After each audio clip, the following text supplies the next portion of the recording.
Counseling Confidential, a podcast where we help you decode high school. I'm Claudia Wigger. And I'm Jessica Stewart. And today we do part 1 of our 3-part series about stress and anxiety. Yeah, so this 3-part series will cover the ins and outs of stress and anxiety and what resources are available to you if you believe you may be struggling with these emotions.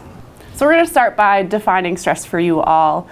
So stress is a feeling of like emotional or physical tension, and it can come from any event or thought that makes you either feel like frustrated or angry, or maybe you're really nervous or worried about something.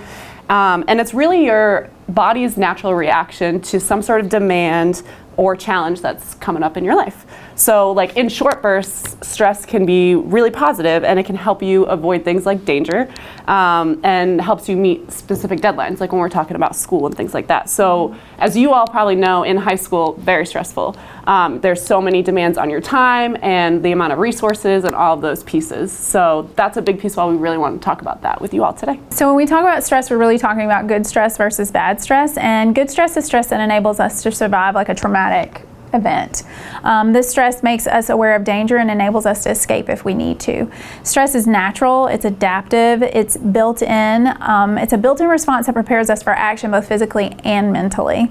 That stress response is there temporarily to increase our energy and our focus so that we can tackle whatever challenges in front of us. Positive, healthy stress should feel like, okay, this is hard, but I can definitely do it. So you may be familiar with, if you've studied for a test and you're kind of nervous about it, it's challenging, it's a little stressful, but you feel like you can accomplish that goal. Generally, stress is good when it meets the basic criteria. Right? Yeah, so really like you can kind of pinpoint under 2 basic criteria. So if your stress feels as though what is being asked for you feels doable, like studying for a test and then taking it, or if we know that it is temporary. So that key word is temporary, right? Like could be a week or 2, but not super long term. We also talk about like toxic forms of stress. So Ms. Stewart really mentioned a lot of good forms of stress, but as we all know, toxic stress also exists. So I think that these type of stresses, they don't help us achieve our goals, right? So, or any task that we have, but they do actually inhibit our ability to function on a daily basis. So it's negatively impacting you some way on a daily basis. So there are certain signs of emotional toxic stress. So kind of be aware, think about the stress that you have, think if any of your stress falls under these categories, and we might be experiencing some toxic stress that we may need to reach out for some help for. But if you become really easily agitated or frustrated, or super moody, so the littlest things set you off, think about like when you go home to your parents, right? Like different things, like how are we acting when we're engaging with other people? If you're feeling really overwhelmed, you feel like you're not a comfortable overwhelmed, but like I'm losing control, I feel like I'm drowning, I don't have anything to take control of. If you're having a really hard time relaxing and quieting your mind, so like let's say you lay in bed and you're constantly thinking about what kind of stresses you have and it's impacting your sleep, and then it just makes your day worse the next day. If it's making you feel bad about yourself, your low self-esteem, or any sort of loneliness or worthlessness, right? We don't want that to spiral and keep increasing. So really, like if we're starting to feel that way, reaching out to our resources, trusted adult, family, parents, your counselor, an admin if you trust an admin in the building, and that can kind of form into depression at times, and feeling that way, and also like isolating and avoiding others and avoiding social situations and different things like that.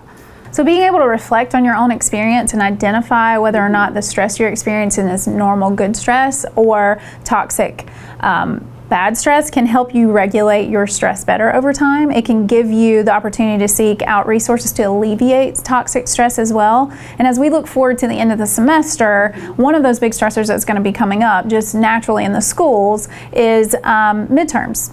We all get kind of stressed out about taking that big test that kind of covers the whole semester. And so one of the things I wanted to share with you all today was just a quick breathing technique that you can use to kind of reset your body. There's a lot of people who use this in the military when they're going out on stressful missions and things like that, just to get their bodies back to a calm state. And so I'll just demonstrate it really quickly for you. Yeah. It's 2 quick inhales and then 1 long exhale through the mouth. So it would look like this. And then you would repeat that a couple more times. And you do that until your body comes back to a calm state, which should really happen pretty quickly. A lot of regulating our systems is about just regulating our body physically. And so I feel like sometimes we think it's kind of like, I have to get these thoughts under control, I have to like lock this down. But really, if we can regulate our bodies and our breathing, then we can start thinking more clearly about the stressors that we're actually experiencing. So for more self-regulatory techniques, techniques, you can check out our newsletter at the end of the week. We're going to have some things there as well, and we're going to continue to do this series. Yeah, absolutely. Yeah, so be on the lookout for part 2. And as always, Cougar Nation, we hear you, we see you, and we respect you.